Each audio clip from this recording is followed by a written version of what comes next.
大家好，大家好，歡迎嚟到神馬實況台。我梗唔聽自己把聲，係因為我聽到自己把聲講得唔流暢。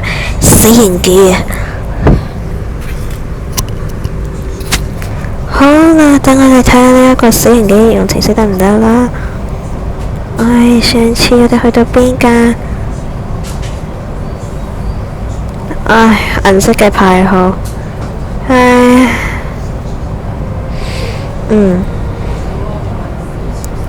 車終於停低啦。呢度係一條郊外嘅道路，過往嘅車輛同行人都好少，顯得十分冷清。突然之間我想飲啖水。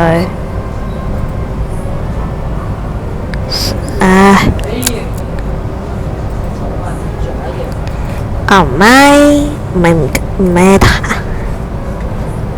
等陣。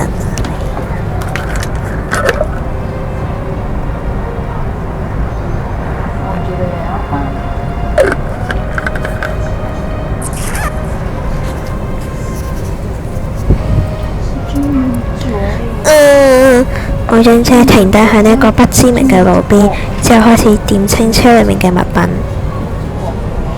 希望可以揾到啲可以派得上用場嘅嘢啦。當初我係毫無準備就走咗出嚟，但顯然咁，我哋即刻遇到咗好多嘅麻煩。我一邊思索，一邊揭緊面前嘅雜物櫃，雜物到冇，裏面只係得嗰幾百英嘅硬幣、幾本漫畫書同埋一部一次性嘅相機，真係影咗一次真係冇嗰啲啦。就算我哋冇啲咩明確嘅目的地，但車裏面配備嘅導航系統似乎一早就壞埋。嗰陣原來一手裏面得8000英左右，8000英做到啲乜嘢我唔知，我因為唔係日本人。呢個係我離開班房，咪離開病房能急咁樣塞入去個袋裏面嘅全部嘅財產嚟噶啦。就算加埋眼前嘅零錢都最多得9000英左右。當然啦，我由一開始就冇期待過車裏面有啲乜嘢嘅，但係靠手頭上嘅錢，我哋就會好快遇到難題。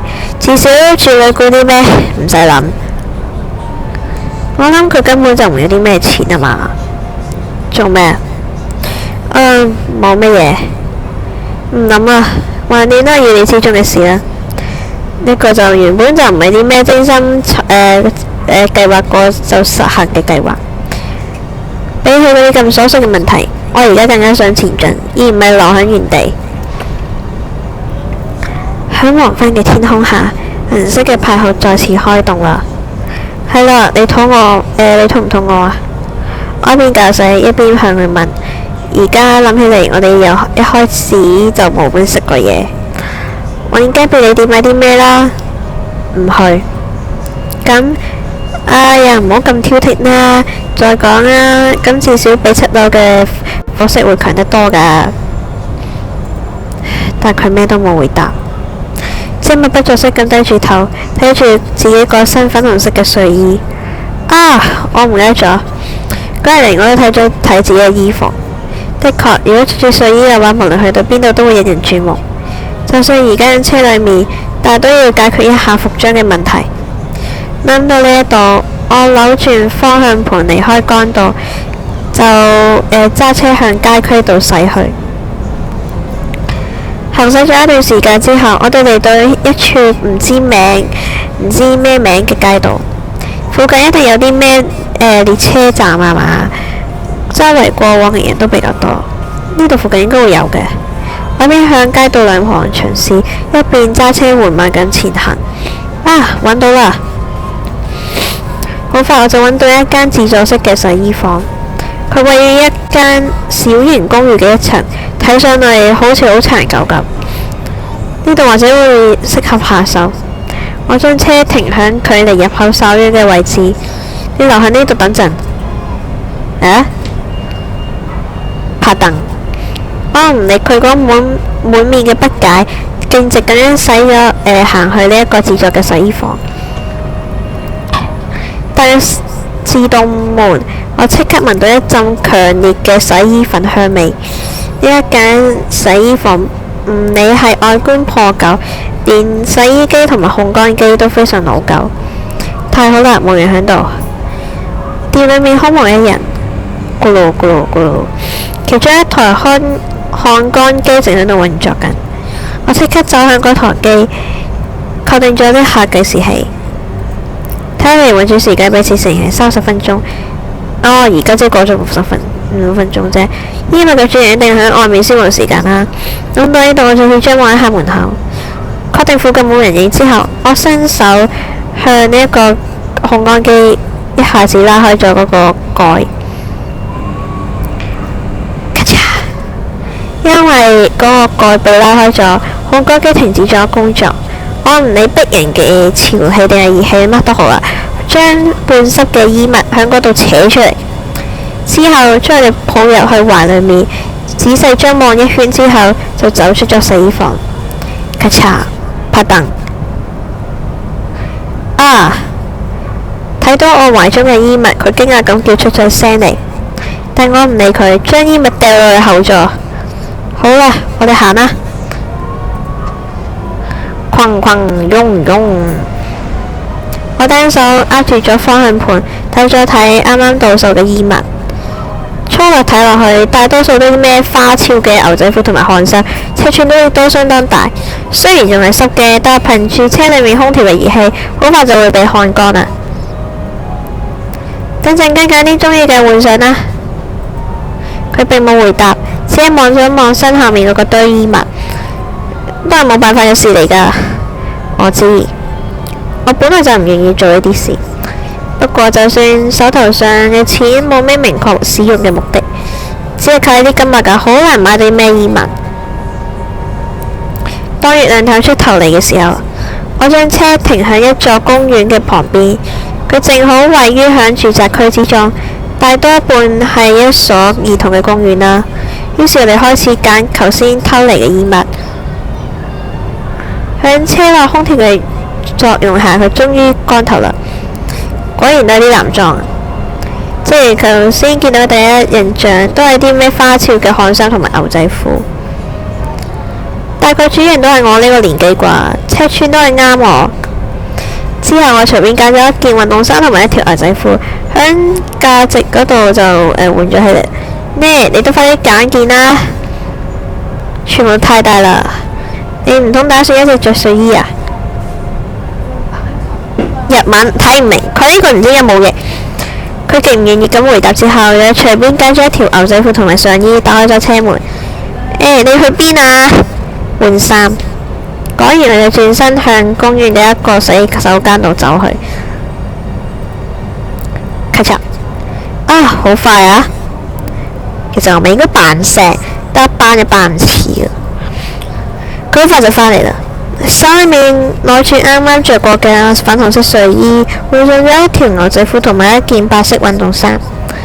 既然可以做咗就好啦。佢冇回答，正如我所料，衫嘅尺寸對佢嚟講太大，因為牛仔褲過長，佢將褲腳向上接咗幾層，運動衫嘅袖亦都係同樣咁被接咗起嚟。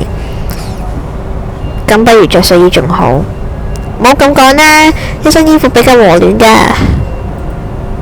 聽到我講緊咁嘅嘢，佢顯得有啲唔滿意。做咩你想着嗰啲比較可愛嘅衫啊？呢？佢嘅回答同平時嘅一樣，就算對寬大嘅運動衫有啲不滿，但佢嗰個表情好快由佢嘅面度消失咗。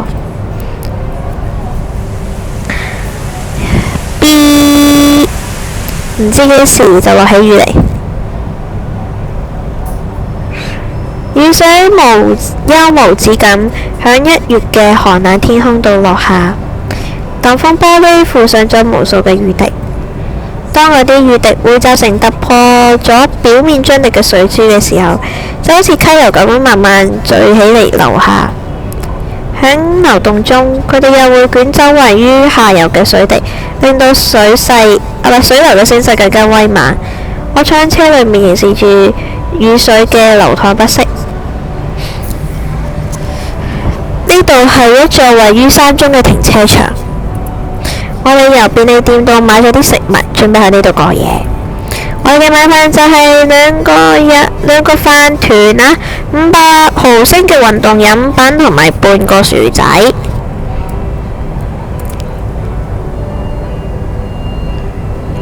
好耐冇食到呢啲東西啦。佢握住飯團低聲咁講。佢一般人睇起嚟呢啲唔算係啲咩好嘢，但同七度嘅伙食嚟睇，呢啲已經算係好好味嘅佳肴啦。當你同時伸手向呢個薯仔嘅時候，佢嘅手忽然停低。做咩啊？係喎，佢唔中意食薯仔。冇咩。佢視線嘅前方被雨煙籠罩嘅擋風玻璃嘅對面，幾束雪白嘅花朵綻放喺路邊，屹立喺雨中嘅白色花朵。就算係唔知係人哋種啊定野生嘅，但呢個係我曾經見過嘅花。記得嗰種花叫做Narcissus，我唔知啊，我唔知日文點讀啊，係 Narcissus 啊，即係水仙。原來係水仙啊！就算我對園藝唔係咁熟悉，但水仙呢個名我都係略有所聞。而且我記起，就算佢平時唔出聲，但討論呢個話題嘅時候，佢都認過我。於是，我試試將話題繼續落去。咁呢啲同電視嗰啲有冇啲咩唔同啊？嚴格嚟講唔係同一種。係啊，咁講起嚟真係少見嘅花，唔係喺邊度都可以揾到。咁樣喺邊度先可以揾到啊？淡路島啊！我記得個島係咁叫啊。換開口咁話，西邊果然係淡路島。淡路島以佢聞名嘅。咁你以為淡路島喺邊啊？我揸車嘅經驗仲唔多，但路裏面都大概有地理嘅知識。但淡路島距離呢度都起碼有700公里或以上嘅路程，就算你用高速公路，都難以想象需要花費幾多時間。再講靠你手頭上嘅錢根本就唔夠交公路費，而且就算喺普通公路度行駛，油費都難以保障。我話你唔好異想天開啦，嗰種地方點可以去到啊？邊個話我要去啊？我只係回答你嘅問題啫。佢講完就再次將目光停喺玻璃對面嘅嗰啲雪白嘅花朵度。冰冷嘅雨水令到車窗裏邊凝起一層白色嘅霧水，但佢依然透過霧氣凝視住對面。我冇咩興趣到嗰個地方去，但係我同樣亦都冇任何地方想去。好啦，講完第二個 chapter， 呢個銀色嘅派學啊，係學派咩？唔知，但係都係派學噶，唔通咁嘅嘢都講錯。哎呀，錄咗幾耐㗎？佢冇講啊，13分鐘啊，差唔多啦。好啦，咁就到此為止啦，下集再見，拜拜。